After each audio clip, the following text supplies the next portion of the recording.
Imagine this, Rachel. It's the near future. America has fractured into a brutal civil war. The coastal elites versus the rugged and curious. You're in Washington, D.C., but it's not the D.C. you know.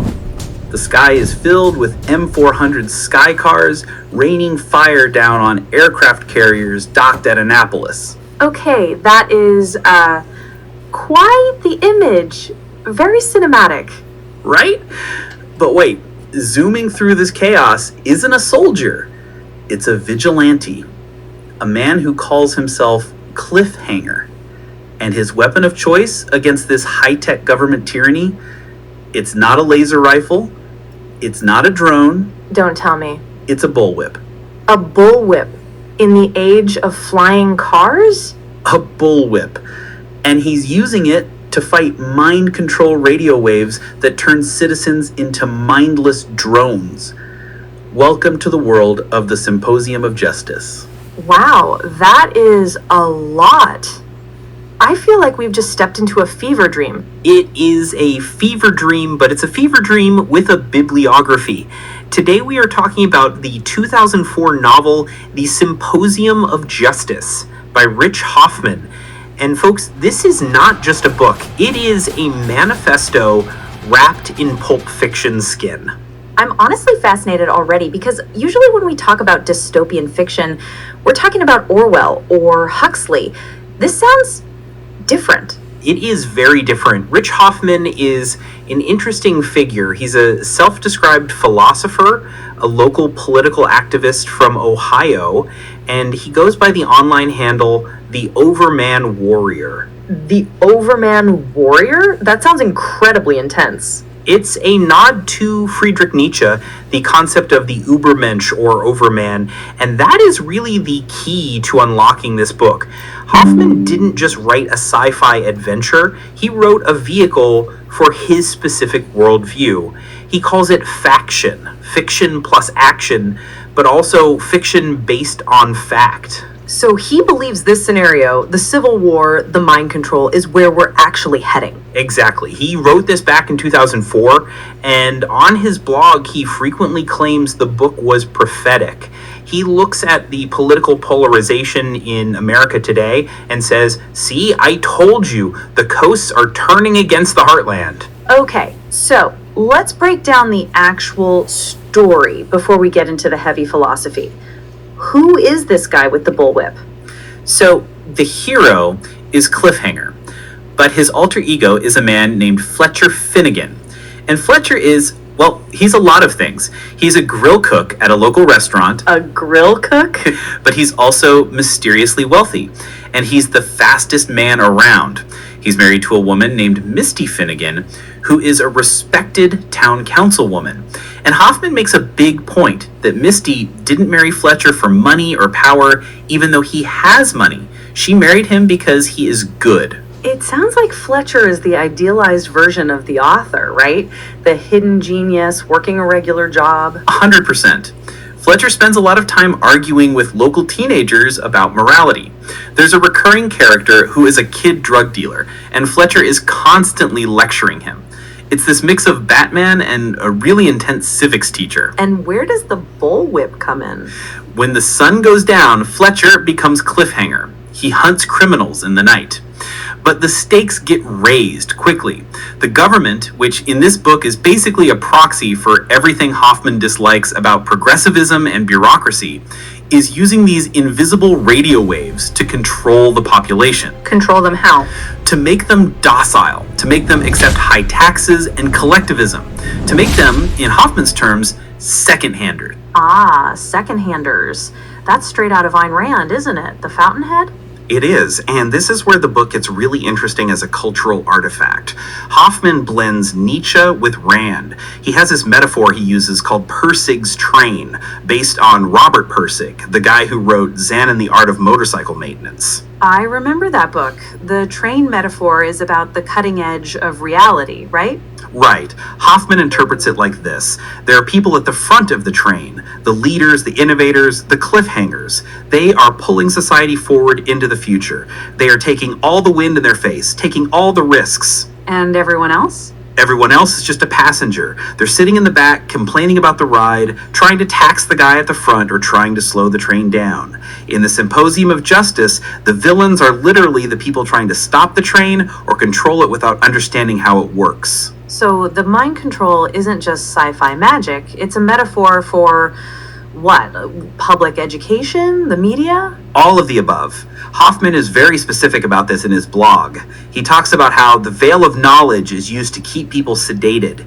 In the book, the heroes use these special medallions that absorb the radio waves so they can think freely. That's such a classic pulp trope, the magical amulet that protects you, but here it's protecting you from, I guess, liberal ideology. Basically, yes. It protects you from the urge to be a collectivist.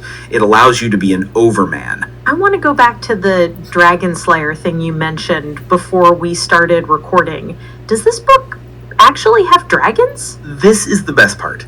The book is known for these wild tangents. At one point, according to Hoffman himself, the story veers off to describe a dragon slayer hunting dragons, and in another section, there's a digression about aliens dissecting rude old women in the distant future. Wait, seriously? How does that fit into a story about a civil war in America? It doesn't. Not really, but that's the charm, if you can call it that, of this kind of outsider literature. Hoffman isn't bound by the rules of a traditional editor. If he wants to write a chapter about how annoying, rude people are, he just has aliens dissect them 3,000 years in the future. It sounds incredibly personal. Like he's airing every single grievance he has with the world in one text. That is exactly what it is. In his blog, he talks about how people react to him. He quotes a comment from a parent who called him a vile, disgusting human being because of his stance on school levies. He puts that on his own blog? He wears it like a badge of honor. He believes that if the passengers on the train hate you, it means you're doing something right at the front of the train. And the Symposium of Justice is the fictionalized version of that struggle. There's a scene where an assassin comes to kill Fletcher Finnegan. The grill cook. The grill cook / vigilante. And the assassin looks into Fletcher's eyes and sees absolutely no fear. And in that moment, the assassin realizes his entire life has been slavery to the system.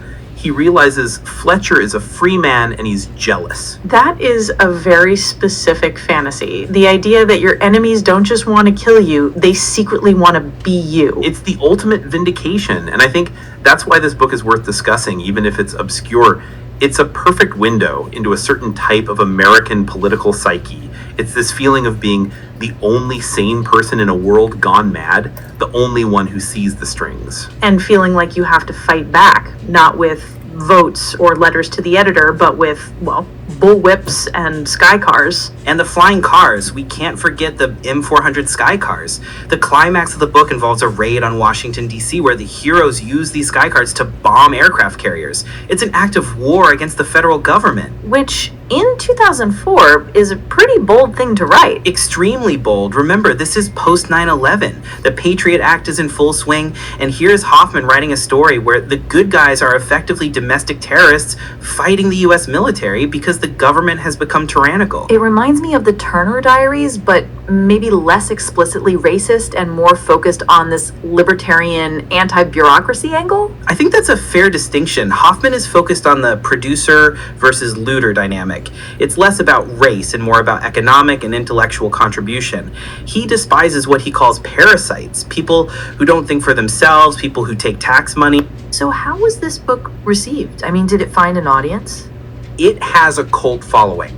Hoffman talks about how he'd go to book signings at events like the Annie Oakley Festival because of the bullwhip connection, obviously. Wait, the Annie Oakley Festival? Yeah. That's wild. He's big in the Western arts community because he can actually crack a whip.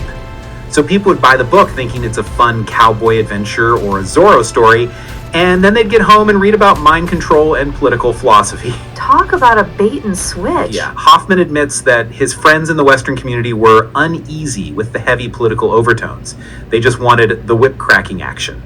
But he refused to compromise. To him, the whip is a symbol of individual justice. It's interesting because the bullwhip is such an anachronism. It's a tool from the past, but he puts it in a future with flying cars. It feels like he's saying the old ways, the rugged individualist ways, are the only thing that can save the future. That's a great observation. It's cowboy futurism. And he actually wrote a sequel called Tale of the Dragon, which involves a NASCAR-loving everyman named Rick Stevens who challenges the government. Of course. But Symposium remains the core text. It's the one where he lays out the metaphysics of his universe. And honestly, reading about it, you get this sense of a man who is desperately trying to explain the world to himself. You said earlier he calls it prophetic. Do you think there's any merit to that, beyond just the general political division is bad stuff? Well, look at the Tea Party movement that popped up a few years later. Look at the current debates about the deep state. Hoffman was tapping into that frequency before it became the dominant noise in American politics. He was writing about a cold civil war before most people were willing to use that term. That's true. The anxiety he's expressing that the government is an alien entity hostile to the regular citizen, that has become a mainstream belief for millions of people. Exactly. He might have wrapped it in a story about flying cars and aliens, but the emotional core, the feeling of being besieged by your own government, is very real. He just turned the volume up to 11. And gave the hero a bullwhip. And gave him a bullwhip, which, frankly, I respect. If you're going to write a political manifesto, at least make it entertaining. It does sound entertaining in a chaotic way. Is it readable? It depends on your tolerance for tangents. If you can handle a sudden shift from a high-stakes raid to a lecture on tax policy, followed by a story about aliens, then yes, it's a ride. It sounds like the literary equivalent of a conspiracy theory board, with the red string connecting everything. It is. It's the red string board come to life, and Hoffman is standing there